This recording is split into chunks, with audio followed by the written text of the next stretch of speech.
মাদনা নৌঘাট হবিগঞ্জের লাকাই উপজেলার ভোল্লা ইউনিয়নের অন্যতম একটি নৌঘাট।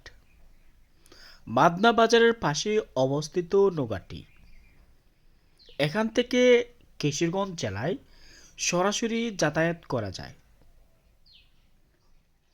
তবে নিয়মিত এখন যেহেতু শুকনো মৌসুমে মাদনা থেকে আদমপুর, আদমপুর থেকে মাদনা নিয়মিত ছোট ছোট নৌকা যাতায়াত করে। দুই জেলার মানুষ মিলেমিশে সবসময় এদিকে যাতায়াত করে, পাশাপাশি এদিকে যে সৌন্দর্য আসলে উপভোগ করার মতন। এটি হচ্ছে একটি দলেশ্বরী নদী, আর এই দলেশ্বরী নদীকে ঘিরে কিন্তু দুপারে হাজার হাজার হেক্টর জমি চাষাবাদ করা হয়েছে।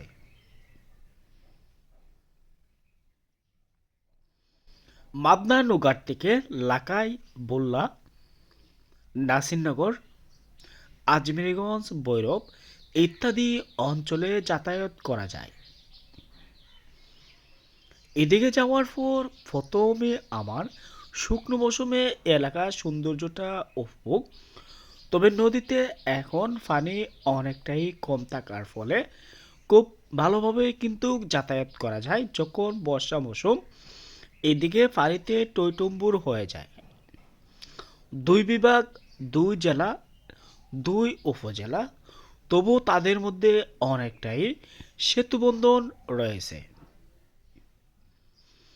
আদমপুর নৌঘাট থেকে মাদনা নৌঘাট পর্যন্ত এখানে যারা স্থানীয় তারাই কিন্তু নৌকা চালায় নিয়মিত। সকাল 6টা থেকে রাত 8টা পর্যন্ত নিয়মিত এই রোডে যাতায়াত করে।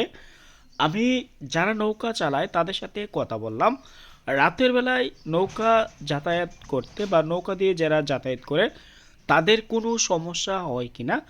উত্তরে মাঝিরা বলল কোনো ধরনের সমস্যা হয় না। তবে বর্ষার মৌসুমে বিচ্ছিন্ন কিছু ঘটনা ঘটে থাকে বাড়ি অঞ্চলে, এটা সবারই কম বেশি জানা। তবে এখন যেহেতু শুকনো মৌসুম, এদিকে একমাত্র আদমপুরের মানুষ হবিগঞ্জে যাতায়াত করতে হলে খুব সহজে কিন্তু মাদনা নৌঘাটে আসার পর এখান থেকে মাদনা বাজার থেকে সিএনজি, টমটম অথবা যাদের মোটর সাইকেল আছে তারা কিন্তু এদিকে হবিগঞ্জ শহর তথা বাংলাদেশের যে কোনো জায়গায় খুব সহজে যেতে পারে।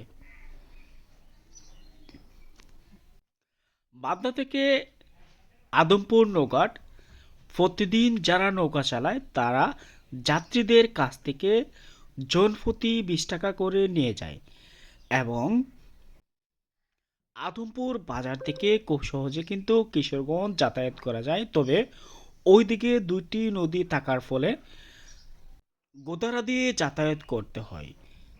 তবে আদমপুরবাসীদের জন্য খুব যাতায়াত সুবিধা সহজ এবং দ্রুত হবিগঞ্জের উপর দিয়ে। আদমপুরবাসীরা মাদনা বাজার থেকে সিএনজি যুগে অথবা টমটমে 1 ঘন্টা সময় লাগে হবিগঞ্জে আসতে। হবিগঞ্জে তাদের নিত্য প্রয়োজনীয় কাজ শেষ করার পর তারা আবার খুব সহজে কিন্তু বাড়ি ফিরে যেতে পারে। অপরদিকে আদমপুর বাজার থেকে কাটাকাল, কাটাকাল পার হওয়ার পর আরেকটি নদী আছে, আরেকটি নদী পার হওয়ার পর অষ্টগ্রামে মাত্র 2 ঘন্টা সময় লাগে, এবং কিশোরগঞ্জ জেলা শহরে যেতে তাদের প্রায় 3 ঘন্টা সময় লাগে। যেহেতু তাদের বেশিরভাগ চলাফেরা, ব্যবসা বাণিজ্য সবচেয়ে বেশি হবিগঞ্জের দিকে বা হবিগঞ্জের আশেপাশের গ্রামগুলোকে কেন্দ্র করে। আদমপুর বাজার সপ্তাহে 2 দিন, রোববার এবং বৃহস্পতিবার। রোববার এবং বৃহস্পতিবারে প্রচুর মানুষ এদিকে যাতায়াত করে। তবে বৃহস্পতিবারে আদমপুর বাজার সবচেয়ে বেশি বড় একটি বাজার, অষ্টগ্রাম উপজেলার মধ্যে সবচেয়ে বৃহৎ একটি বাজার।